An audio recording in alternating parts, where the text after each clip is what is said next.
स्वागत है फिर से आपका। आज के वीडियो में हम लोग श्वसन का सारांश देखेंगे। ऑक्सी श्वसन का, वायवीय श्वसन जिसको कहेंगे या एरोबिक रेस्पिरेशन जिसको कहते हैं। पिछले वीडियो में हमने अंतिम जो टॉपिक देखा था वो था इलेक्ट्रॉन परिवहन तंत्र ETS, जिसको ऑक्सीडेटिव फॉस्फोराइलेशन यानी ऑक्सीकीय फॉस्फोरिलीकरण भी कहते हैं। और प्रकाश संश्लेषण से हमने उसकी तुलना की। प्रकाश संश्लेषण में होता है प्रकाश फॉस्फोरिलीकरण। तो दोनों जगह फॉस्फोरिलीकरण है। एक प्रकाश की उपस्थिति में ATP बनाता है, इसलिए फोटो फॉस्फोराइलेशन, और दूसरा ऑक्सीजन की उपस्थिति में ATP बना रहा है, इसलिए उसको कहते हैं ऑक्सीकीय या ऑक्सीडेटिव फॉस्फोराइलेशन। अब दोनों में हम लोग तुलना करें, अंतर करें तो बहुत सारे अंतर कर सकते हैं। जो फोटोफॉस्फोराइलेशन है वो प्रकाश संश्लेषण से संबंधित क्रिया है, और ऑक्सीडेटिव फॉस्फोराइलेशन जो है वो श्वसन से संबंधित क्रिया है। तो ऐसे और भी कई अंतर देखते हैं, मेन अंतर देखें।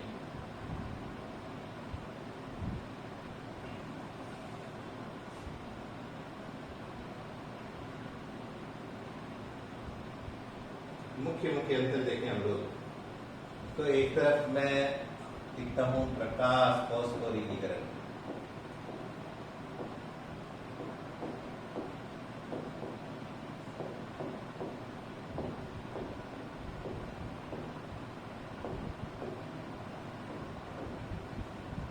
और दूसरी तरफ बात करें ऑक्सीकीय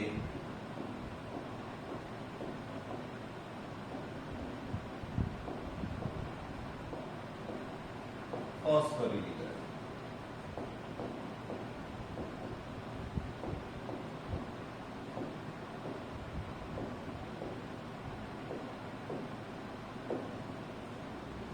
तो इसमें हम लोग पहले अंतर कह सकते हैं, ये प्रकाश संश्लेषण से संबंधित क्रिया है, ये श्वसन से संबंधित क्रिया है। ये प्रकाश की उपस्थिति में होती है, ये ऑक्सीजन की उपस्थिति में। दो अंतर हो गए। ये हरित लवक में होने वाली क्रिया है, ये माइटोकॉन्ड्रिया की आंतरिक झिल्ली में होने वाली क्रिया है। इसको कहें तो क्लोरोप्लास्ट या हरित लवक की थाइलेकोइड की झिल्ली में होने वाली क्रिया है, और ये माइटोकॉन्ड्रिया की आंतरिक झिल्ली में होने वाली क्रिया है। ये क्रिया केवल हरित लवक युक्त कोशिकाओं में ही होती है। ये समस्त जीवित कोशिकाओं में संपन्न होने वाली क्रिया ऑक्सीजन की उपस्थिति में। ये क्रिया केवल दिन में होती है, प्रकाश की उपस्थिति में ये 24 घंटे होती है। इसमें जल टूटता है, ऑक्सीजन मुक्त होती है। इसमें जल बनता है, ऑक्सीजन प्रयुक्त होती है। मुक्त नहीं होकर ऑक्सीजन यूज हो रही है उसमें। कल हमने देखा था लास्ट में, इसमें ऑक्सीजन मुक्त होती है, जल का प्रकाशीय अपघटन होता है। तो इस प्रकार से 7-8 अंतर हम लोग इसमें कर सकते हैं। बोर्ड परीक्षा में काफी समय पहले, जब राजस्थान बोर्ड का पाठ्यक्रम एज इट इज अब जैसे चल रहा है वैसे चलता था, तब ये प्रश्न बोर्ड परीक्षा में भी आया हुआ है। ठीक है, तो तुलना हम लोग कर सकते हैं। अब हम लोग चलते हैं पूरे सारांश में कि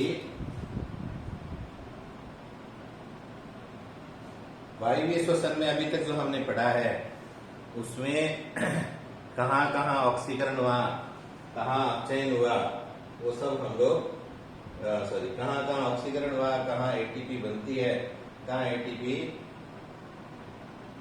का यूज हुआ, वो सब हम लोग एक टेबल में देखते हैं।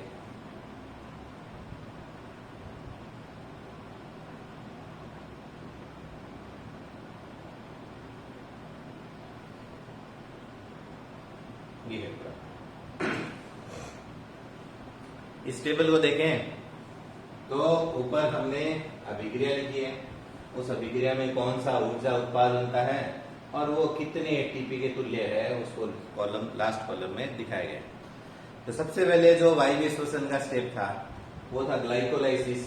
ग्लाइकोलाइसिस में भी सबसे पहले ग्लूकोज 6 फॉस्फेट में बदलता है, तब एक ATP खर्च होता है। एक ATP खर्च होता है, इसलिए मैंने यहाँ पे -1 ATP लिखा है। तो कुल हिसाब में ये ATP के तुल्य कितना हुआ, -1 यानी खर्च हुआ है पहले। फिर फ्रक्टोज 6 फॉस्फेट से जब फ्रक्टोज 1,6 बिस फॉस्फेट बनता है तब एक और एटीपी का खर्च होता है, तब एक और एटीपी का निवेश हुआ तो -1 एटीपी। सबसे पहले हमने देखा था 2 एटीपी खर्च होते हैं, इसलिए 2 एटीपी खर्च हो गए। उसके बाद सरप्लस में बाद में ऊर्जा की प्राप्ति होती है। ये क्रेब्स चक्र का प्रथम ऑक्सीकरण, ये वाली स्टेप।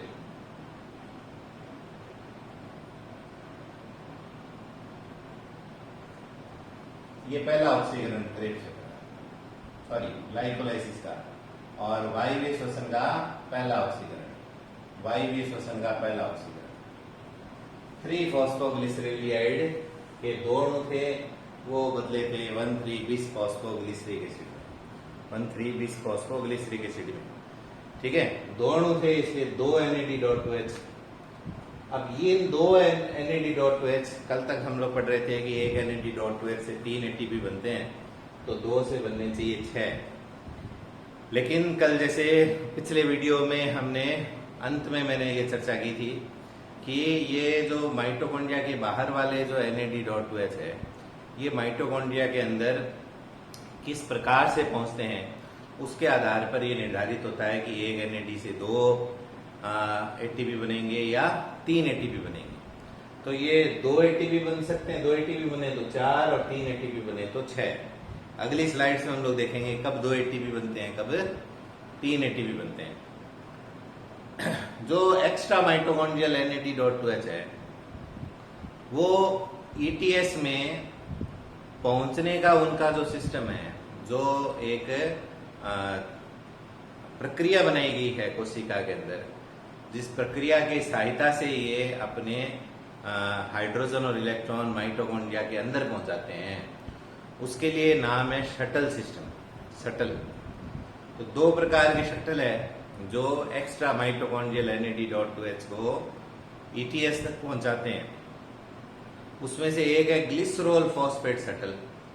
तो जब ये ग्लाइकोलाइसिस वाले यानी एक्स्ट्रा माइटोकॉन्ड्रियल जो NAD.2H है वो ग्लिसरोल फॉस्फेट शटल की सहायता से जब ETS में पहुंचते हैं तब एक NAD.2H से 2 ATP बनते हैं, तो तब 2 से कितने बने, 4।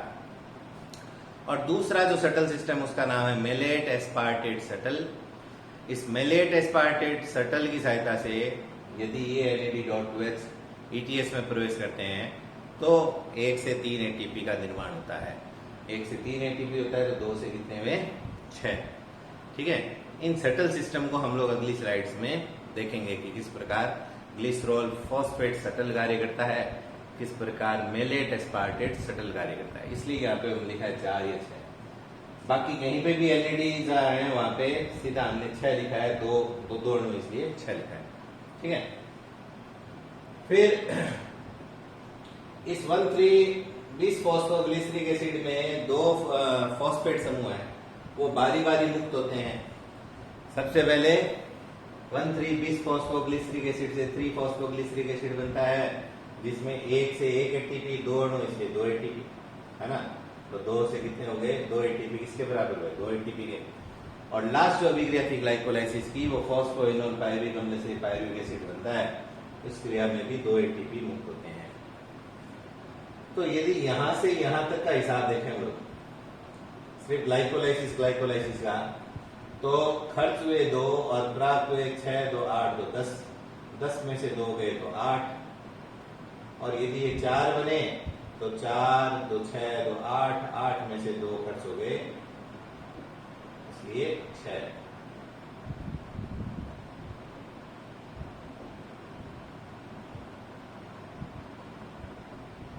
ये याद लिखने नहीं दे रहा है मेरे को, चलो ऐसे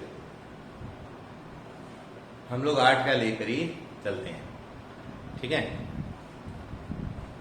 फिर आई थी लिंक रिएक्शन, जिसको हमने कहा था कि ये ग्लाइकोलाइसिस और क्रेब्स चक्र की योजक अभिक्रिया है। इसमें पायरुविक अम्ल से एसिटाइल कोएंजाइम ए बनता है। यहाँ जो प्रक्रिया थी उसका लिए हमने कहा था ऑक्सीकीय विकार्बोक्सिलीकरण, ऑक्सीकरण के साथ साथ विकार्बोक्सिलीकरण। पहली अभिक्रिया थी जहां पे CO2 का निकास हुआ था, है ना। पहली अभिक्रिया थी जो ऑक्सीजन की उपस्थिति में हो रही थी।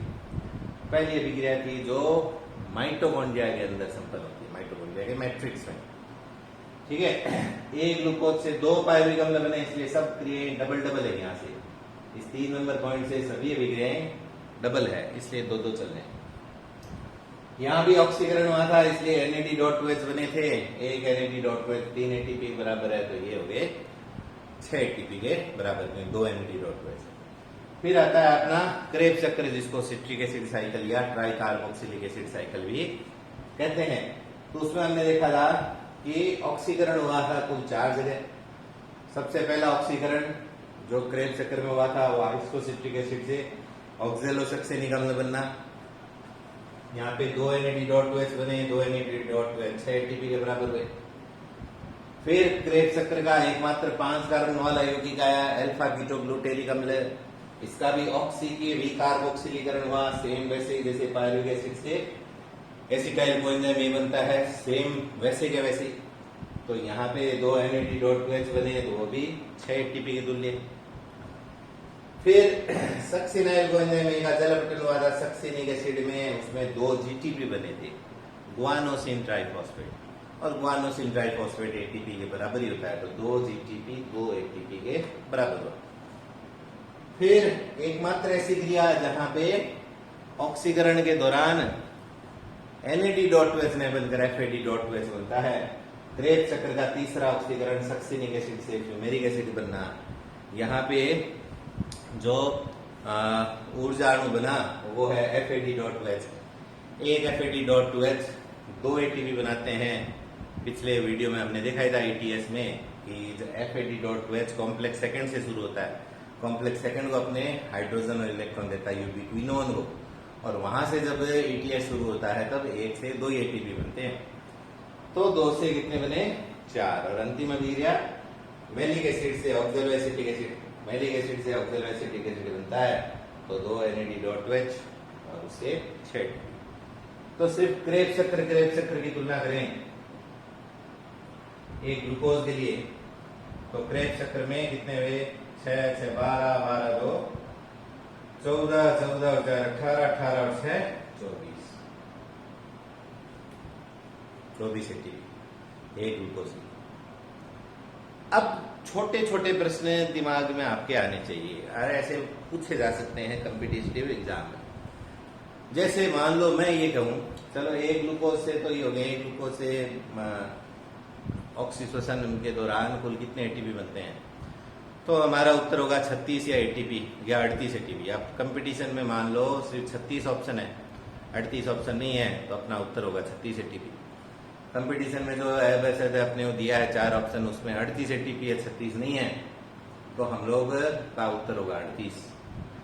दिक्कत कहाँ आती है? जब मान लो 4 ऑप्शन दिए हैं कि ग्लूकोज के एक अणु के पूर्ण ऑक्सीकरण से ATP का निर्माण होता है, तो उसमें एक ऑप्शन 36 भी मिल रहा है, एक 38 भी मिल रहा है, तब हमारा उत्तर होना चाहिए 36।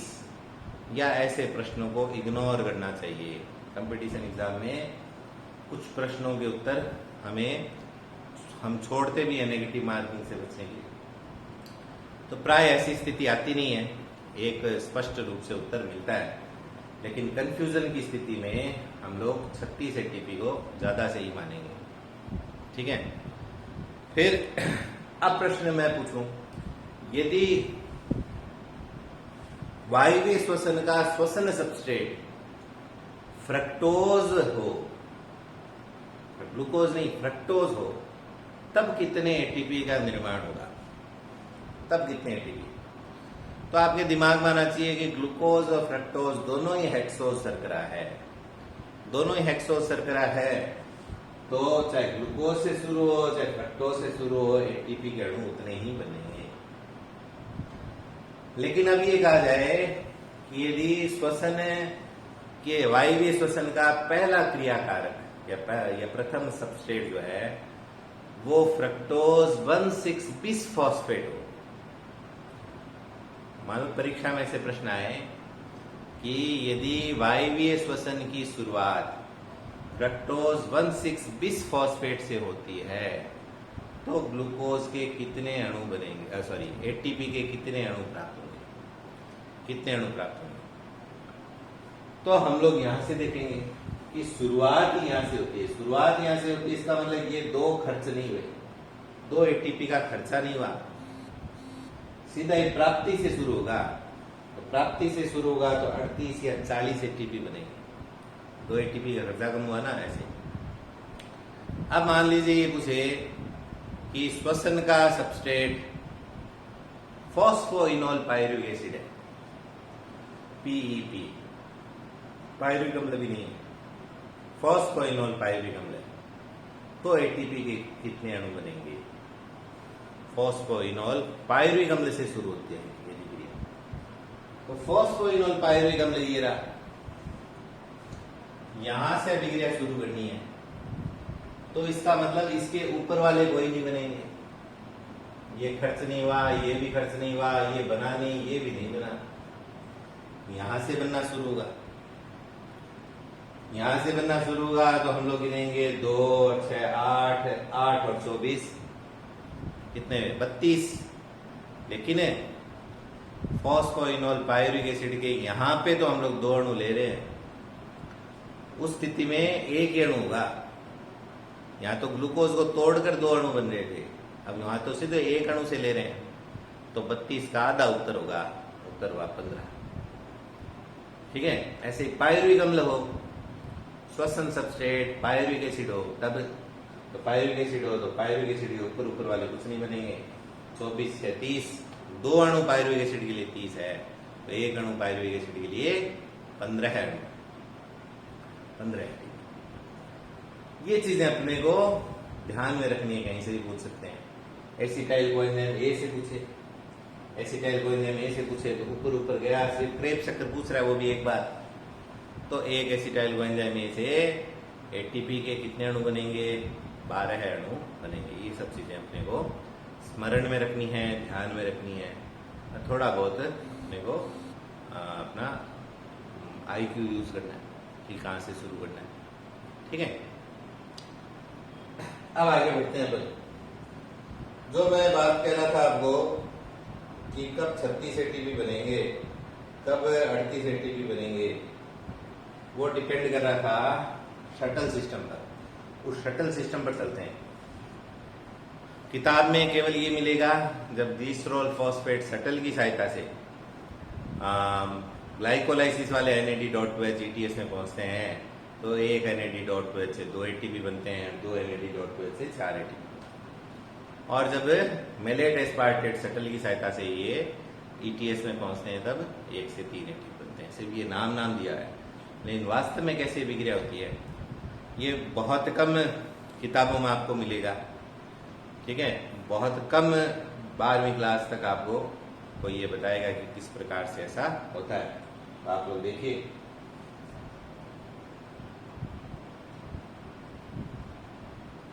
सबसे हम लोग देखते हैं ग्लिसरॉल फॉस्फेट शटल क्या है। शटल सिस्टम आपको बताया था, शटल सिस्टम उस सिस्टम को कहा है, उस प्रक्रिया को कहते हैं जिसके द्वारा कोशिका द्रव्य वाले NAD.2H जो है या NADH+H+ जो है वो माइटोकॉन्ड्रिया के अंदर होने वाली ETS में प्रवेश करती है।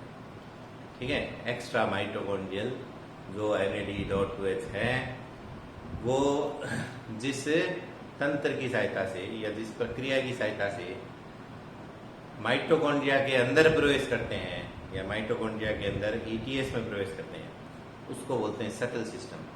2 शटल सिस्टम यहाँ पे है। ग्लिसरॉल फॉस्फेट शटल, ये हमने बनाया माइटोकॉन्ड्रिया की बाहरी झिल्ली, वो माइटोकॉन्ड्रिया की आंतरिक झिल्ली, दोनों के बीच में इंटरमेम्ब्रेन स्पेस, इधर माइटोकॉन्ड्रिया की मैट्रिक्स और इस तरफ कोशिका द्रव्य, ये कोशिका द्रव्य। तो यहां होता है ग्लाइकोलाइसिस, यहां होता है क्रेब चक्र और योजक खड़ी वाली विक्रिया, और इसके अंदर होती है ETS, इसके अंदर होती है ETS। ठीक है, तो ये ग्लाइकोलाइसिस वाले NAD.2H की बात होगी अपनी।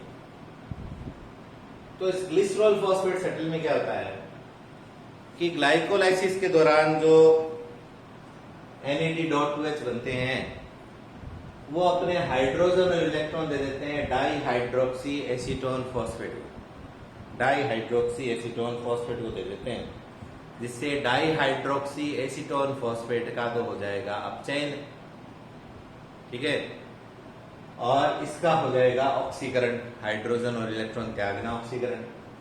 इसके फलस्वरूप ये तो कन्वर्ट हो गया NAD प्लस में, हाइड्रोजन इलेक्ट्रॉन दे दिए इसने, तो इसका हो गया ऑक्सीकरण, वो बदल गया NAD प्लस में, इसका हो गया अपचयन।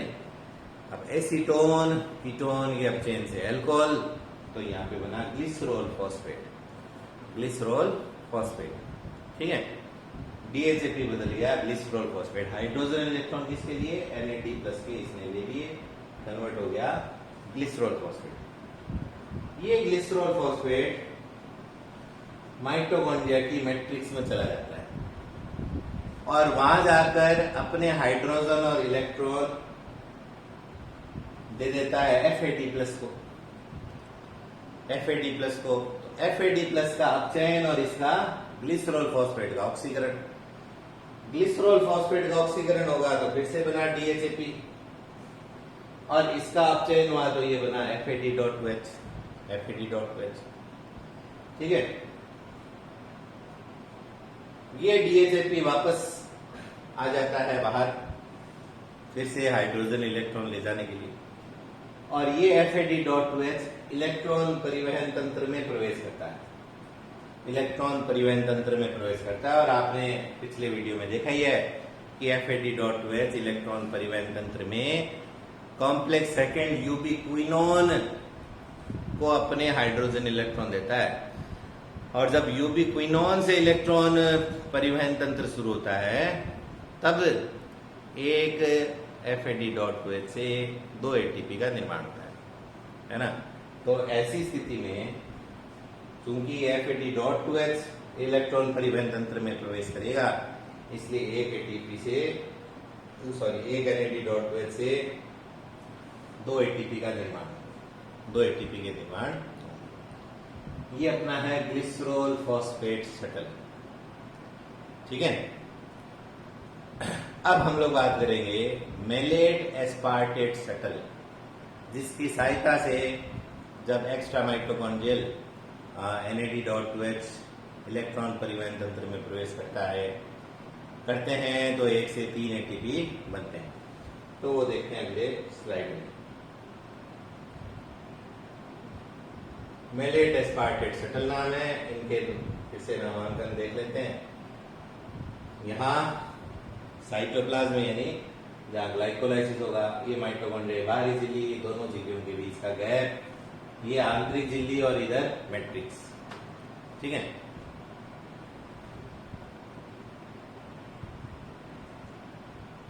जब मेलेट एस्पार्टेट शटल में क्या होता है, सबसे पहले NAD.OH अपने हाइड्रोजन और इलेक्ट्रॉन ऑक्जेलोएसिटिक एसिड को देता है। तो NAD.OH का तो हो गया ऑक्सीकरण NAD प्लस में, और OAA का अपचयन हो जाएगा। हमने क्रेब्स चक्र की अंतिम अभिक्रिया देखी थी, मेलिक अम्ल के ऑक्सीकरण से ऑक्जेलोएसिटिक अम्ल। तो मेलिक अम्ल के ऑक्सीकरण से ऑक्जेलोएसिटिक अम्ल बनता है, तो ऑक्जेलोएसिटिक अम्ल के अपचयन से क्या बनेगा, मेलिक अम्ल, जिसको हम लोग, मैंने मेलेट लिख दिया, एक ही बात है, मेलेट। ये मेलेट जाएगा मैट्रिक्स में, मेलिक एसिड, यहां अपने हाइड्रोजन और इलेक्ट्रॉन दे देगा NAD प्लस को, NAD प्लस को। तो NAD प्लस अपचयित होकर बदल जाएगा किसमें, NAD.OH में, और मेलिक एसिड का ऑक्सीकरण हो गया ऑक्जेलोएसिटेट में, या ऑक्जेलोएसिटिक एसिड, ठीक है। तो नहीं, जब ऑक्जेलोएसिटिक अम्ल के अपचयन से मेलिक अम्ल बना था, तो मेलिक अम्ल के ऑक्सीकरण से ऑक्जेलोएसिटिक एसिड। अब ये NAD.OH ETS में जाएंगे तो ये तो कॉम्प्लेक्स फर्स्ट से ही जाते हैं, शुरू से जाते हैं तो 3 ATP बनाएंगे, है ना। ये ऑक्जेलोएसिटिक अम्ल जो है, ऑक्जेलोएसिटेट जो है, वो एस्पार्टिक अम्ल में कन्वर्ट होता है। तो ये तो बताया कि आपको ये ETS में जाएगा, ETS में जाकर 1 से 3 ATP बनेंगे। ऑक्जेलो एसीटेट जो है वो एस्पार्टिक अम्ल बनाता है। एस्पार्टिक अम्ल को मैंने एस्पार्टेट लिखा है, ये अर्थ है। ये एस्पार्टेट वापस आएगा कोशिका द्रव्य में, कोशिका द्रव्य में एस्पार्टेट आकर वापस किस में बदलेगा, ऑक्जेलो एसीटेट में या ऑक्जेलो एसिटिक अम्ल में कन्वर्ट हो जाता है। तो ये है malate aspartate shuttle, malate aspartate shuttle. इसके जरिए जब कोशिका द्रव्य के NAD.OH इलेक्ट्रॉन परिवहन तंत्र में जाते हैं तो वो 1 से 3 ATP का निर्माण होता है, 3 ATP का निर्माण होता है। तो मुझे विश्वास है आपको ये वायवीय श्वसन की संपूर्ण प्रक्रिया आपको समझ में आ गई होगी। अवायवीय श्वसन का वर्णन हम लोग पहले ही कर चुके हैं। तो मुख्य तौर पर श्वसन से संबंधित प्रक्रियाओं का पूर्णता हो गई है। एक वीडियो और हम लोग बनाएंगे इसी श्वसन संबंधित, कुछ और बातें रह गई हैं।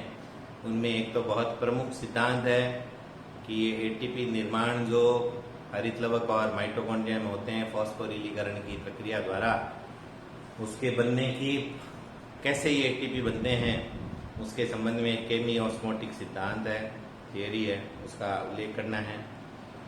कुछ वैकल्पिक पथ, 2 वैकल्पिक पथों का वर्णन हो रहा है आपकी राजस्थान बोर्ड की किताब में, जिनकी सहायता से ये बनते हैं। ग्लूकोज का वैकल्पिक ऑक्सीकरण होता है, वैकल्पिक पथ पर श्वसन से भी उनका देखेंगे हम लोग। फिर एक और बहुत ही इंपॉर्टेंट टॉपिक है छोटा सा, RQ रेस्पिरेटरी कोएफिशिएंट। और लास्ट में कोई भी अभिक्रिया में हम लोग बार बार पढ़ते हैं प्रभावित करने वाले कारक।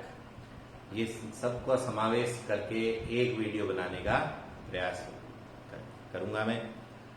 आप इनका अध्ययन करते रहें, घर पे रहें, सुरक्षित रहें। आपने समाचार मिल ही गया होगा आपको, नीट की परीक्षाएं और स्थगित हो गई हैं।